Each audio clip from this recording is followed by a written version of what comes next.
Assalamualaikum warahmatullahi wabarakatuh.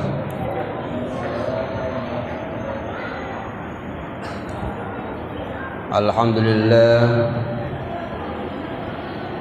allazi an'ama alaina bi ni'matil iman wal islam.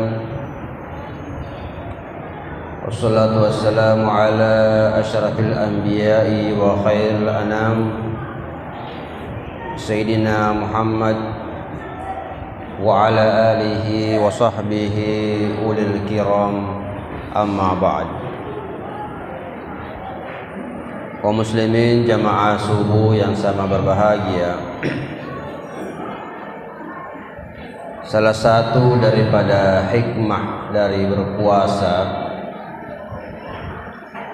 adalah kita belajar dan memahami bagaimana sikap kita dalam menghadapi dunia, bagaimana melatih hati kita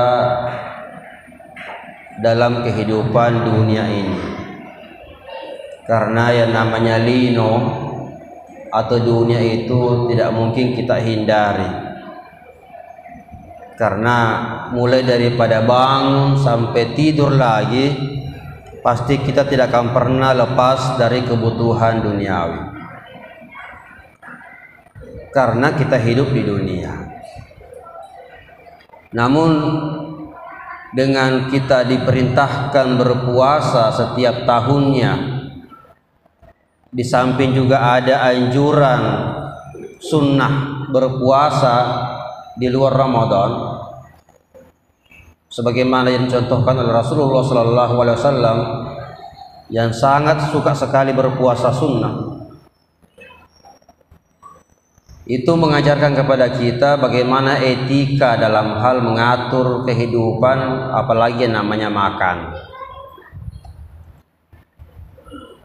Orang yang berpuasa semakin lama akan sadar bahwa ternyata manusia itu hidup bukan untuk makan, tapi makan untuk hidup.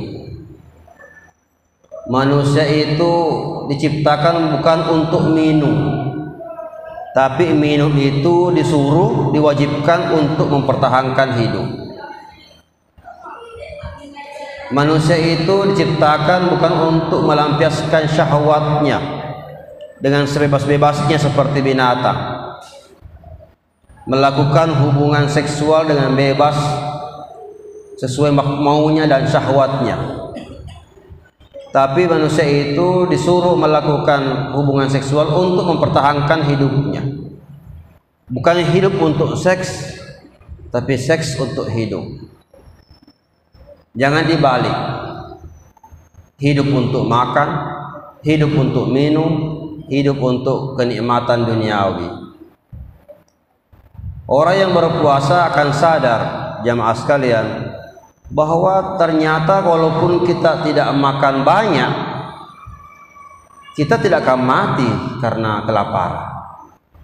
Walaupun kita ini memindahkan waktu makan, tidak makan siang, ditunda sampai maghrib, ternyata tidak ada apa-apa, tidak ada masalah. Karena ada orang yang khawatir, takut kelaparan, sehingga makan banyak, makan berlebihan. Karena takut sekali kelaparan. Dikira bahwa kalau orang kurang makan akan mati. Dikira bahwa orang kalau tidak banyak makan akan menderita. Padahal agama membuktikan, puasa membuktikan bahwa tidak ada orang yang sakit gara-gara berpuasa, tidak ada orang yang mati karena berpuasa. Justru orang tambah sehat, justru orang tambah terjaga kesehatannya, semakin baik kondisi tubuhnya ketika dia melaksanakan atau membiasakan diri berpuasa. Hadirin jamaah subuh yang berbahagia, dalam kitab Maratil Ubudiyah juga sering disebutkan, biasa dibaca sama anak-anak kita di sini, bahwa perut yang paling dibenci oleh Allah Subhanahu wa taala adalah perut yang kekenyangan, bukeh, full, ya, kekenyangan penuh dengan makanan yang halal. Perut yang dibenci oleh Allah, abghadu wi'ain indallahi, perut yang paling dibenci oleh Allah adalah perut yang kekenyangan penuh dengan makanan yang halal. Itu halal semua isinya, tapi karena berlebihan, terlalu penuh kekenyangan, ya, liwa basorokna, liwa sokna, dengan makanan yang halal, justru itu dibenci oleh Allah. Apalagi kalau diisi dengan bercampur dengan makanan yang haram, bagaimana juga itu? Sedangkan halal saja penuh perut itu kekenyangan sudah dibenci oleh Allah, apalagi kalau perutnya kekenyangan bercampur antara halal dengan haram. Ini jamaah sekalian, ulama kita sudah memberikan konsep bagaimana mengatur makan. Silahkan makan, karena makan dan minum merupakan kebutuhan yang mendasar. Manusia wajib untuk makan minum, karena itu merupakan ad-daruriyah, kebutuhan pokok. Tapi bagaimana standarnya orang makan dan minum? Kalau orang sudah mampu menahan dirinya, mengatur makannya, mengatur minumnya, maka diharapkan dia akan mudah mengatur nafsunya pada hal-hal yang lain. Tapi kalau orang sudah gagal mengatur makannya, gagal mengatur minumnya, dan lepas kontrol, tidak ada lagi yang bisa mengendalikan nafsu makannya, nafsu minumnya, tidak ada yang bisa menahan-nahan, lepas seperti tidak ada ikatan, seperti binatang, maka yakin saja orang itu pun tidak mampu menahan nafsu pada hal-hal yang lain. Oleh karena itulah agama melatih kita di setiap tahun, setiap Ramadan dilatih untuk tidak berlebihan dalam hal makan dan minum. Apa standarnya ulama kita? Standar paling di bawah, paling minimal orang makan itu apa? Yang pertama adalah untuk mempertahankan kehidupan. Pasti makan standarnya untuk hidup. Jangan tidak makan, jangan tidak minum. Meningkat sedikit, makan dan minumlah untuk bisa kita bekerja mencari nafkah. Jangan terlalu sedikit, makan sesuai dengan porsi pekerjaan kita. Jangan kekurangan gizi karena kita mau bekerja. Yang petani mau macangkul, mak bingkung, yang pekerja kuli mau mengangkat barang, yang mengajar mau mengajar, yang polisi tentara mau sehat dan kuat. Semua pekerjaan butuh makanan, tapi sesuai dengan porsinya. Jadi kalau orang yang pekerjaannya itu berat, mencangkul, membaja, mengangkat barang berat, buruh, kasar, tentu dia butuh makanan yang lebih banyak. Mungkin butuh 2 porsi, 2 piring mungkin, sesuai pekerjaannya. Orang yang pekerjaannya hanya di depan meja, depan komputer, depan laptop, duduk di kursi dan depan meja, tentu kebutuhan makannya tidak sama dengan orang yang bekerja berat. Itulah banyak orang berpenyakit, megalasa, nasabairo, jama-jama ringan, makannya seperti makannya orang yang bekerja berat. Itu kenapa? Karena tidak mampu menahan nafsu dan tidak tahu porsi makan yang sebenarnya. Meningkat lagi, orang yang mau makan itu melihat lagi bagaimana makan untuk bisa melaksanakan ibadah. Ya, kita makan untuk bisa beribadah dengan baik. Tidak mungkin ibadah ini bisa konsentrasi, ibadah ini bisa baik kalau orang kelaparan. Salat kelaparan tidak enak. Berzikir lapar-lapar itu tidak bisa konsentrasi. Kemudian meningkat lagi, di atasnya lagi, yang dibolehkan oleh agama adalah makan untuk bagaimana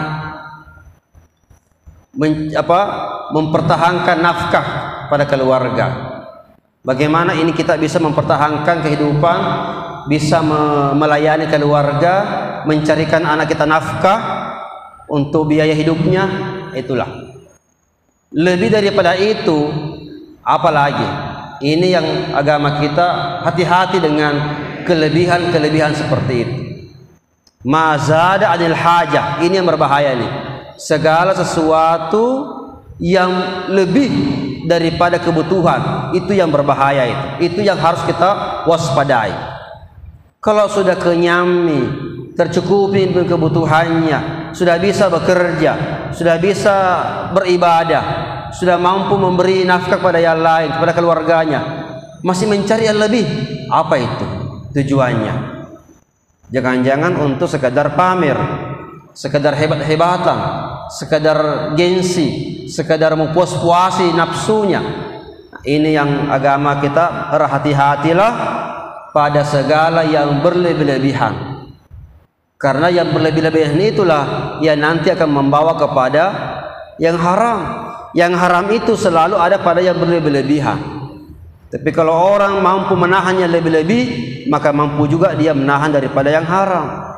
Tapi kalau orang sudah tidak mampu menahan yang lebih-lebih, maka dia gampang masuk kepada yang haram. Inilah pentingnya kita dari puasa ini, kita belajar untuk qanaah. Qanaah itu apa? Menerima apa adanya, menganggap cukup apa yang ia miliki, menganggap cukup apa yang ia makan. Itulah hikmah daripada berpuasa itu. Hadirin jamaah subuh yang berbahagia, sebagai penutup, saya pernah mendengar kisah dari salah seorang ulama kiai di Jawa, dan kisah ini sudah viral di kalangan santri-santri. Mungkin sudah pernah ada yang dengar. Ini cuma kisah, ceritain, ya. Ada 3 orang yang bersahabat, berteman. 3 orang ini masing-masing punya kebiasaan yang berbeda-beda. Yang pertama, kebiasaannya ini adalah ini dosa ya, buruk. Minuman keras. Kebiasaannya ini mabuk, teler. Suka minum minuman keras. Hobinya. Yang kedua ini hobinya, kebiasaannya, kesukaannya adalah main perempuan, berzina. Itu hobinya itu begitu. Yang satu hobinya itu minuman keras, yang satu hobinya itu berzina, main perempuan. Pikirannya hanya itu saja terus pikir. Ya. Nafsunya, nafsu minuman keras. Yang satu nafsunya kepada perempuan. Yang ketiga ini tidak separah yang kedua, yang pertama. Tidak separah itu. Yang ketiga ini apa kebiasaannya? Kesukaannya adalah dia perokok berat. Patole, ya, perokok. Pupuk tunuh, ya, sambung menyambung, ya, rokoknya itu. Yang satu hobinya minuman keras, yang satu hobinya main perempuan, berzina, yang satu hobinya, ya, bukan jadi dosa barangkali, adalah merokok. 3. Datang jin, seorang jin, ya, jin untuk menguji ketiga-tiganya ini. Datang jin kepada ketiganya. Maka berkatalah jin itu kepada yang ketiga-tiganya ini, kau yang pertama apa maumu? Apa yang kau minta? Saya kabulkan. Bila yang pertama, ya saya suka minum, saya minta diberikan kesempatan minum terus selama 10 tahun. Wah, siap. Ya, berkata jin kepada yang kedua, kau apa kau minta? Saya kabulkan. Yang kedua bilang, saya ini suka main perempuan. Saya minta kesempatan, beri saya fasilitas untuk berzina selama 10 tahun. Siap, ya, kata jin, siap, saya kabulkan. Kau yang ketiga apa maumu? Yang ketiga karena dia perokok, dia bilang saya minta diberi kesempatan merokok selama 10 tahun. Siap, dikabulkan. Maka ditunjukkanlah tempat, ada 3 gua. Masing-masing gua itu ada pintunya, ada gerbangnya. Yang pertama, kau si yang pertama ini, si A, anggaplah A. Kau A, ya, masuklah ke sana. Masuk ke gua itu. Di situ saya sudah siapkan kamu minuman keras untuk kau minum selama 10 tahun. Silakan masuk. Nikmati 10 tahun minum minuman keras. Dia masuk, tutup pintunya. Nanti dibuka setelah 10 tahun. Kau yang kedua, si B, kau masuk ke dalam situ. Ada guamu sendiri. Di situ kami siapkan wanita-wanita PSK, perempuan-perempuan yang kau suka, yang jadi cantik dari berbagai bangsa. Ada mie Indonesiana, ada mie Rusianya, ada mie Turkinya, ada mie Arabnya. Masuk ke situ. 10 tahun silahkan berzina. Ya, masuk ke dalam, sudah disiapkan semua yang dia minta, tutup. Kau yang ketiga, apa kau minta? Saya minta merokok selama 10 tahun. Silakan masuk. Di dalam gua itu sudah saya siapkan persediaan rokok untuk diisap selama 10 tahun. Kira-kira berapa slop itu Pak? 10 tahun. Iya. Ya, yang perokok tahu ini. Kira-kira 10 tahun berapa slop? Berapa dos itu? Mungkin 1 kontainer ya Pak ya. Silakan masuk. Masuk situ. Ada situ rokok? Ada. Masuk kok. Tutup pintunya. 10 tahun berjalan, datanglah kembali jin itu. 10 tahun ini lewat. Buka pintu pertama. Dibuka, keluarlah ini yang pernah minta 10 tahun mau minum terus. Apa yang dilihat? Apa kejadian? Bagaimana tanjaknya orang yang minum 10 tahun, Bu? Acil yang batana, ya. Merahnya mukana, merahnya matana, tak ciguk-ciguk mi, cakwa-kwa mi. Kenapa kok? 10 tahun kak minum Pak. Bagaimana? Waduh, masih mau? Enggak mau Mak. Ya, kan 10 tahun minta kan? Bagaimana? Puas? Hai, bagaimana kejadian orang yang 10 tahun minum Pak? Bagaimana tampilannya itu? Ya, tidak mampu lagi berjalan. Besar perutnya, membuncit perutnya, merah matanya, tidak ada kekuatan. 10 tahun teler. Bayangkan. Yang kedua, dibuka pintunya. Coba keluar. Ini yang 10 tahun berzina. Bagaimana Pak? Bagaimana tanjaknya orang yang 10 tahun berzina? Silat ini jokah. Sakit semua badannya. Bayangkan 10 tahun berzina. Bagaimana? Puas? Tidak mau Mah. Ya, cauna, tidak mampu lagi. Lah, kan minta 10 tahun berzina. Tidak bisa lagi.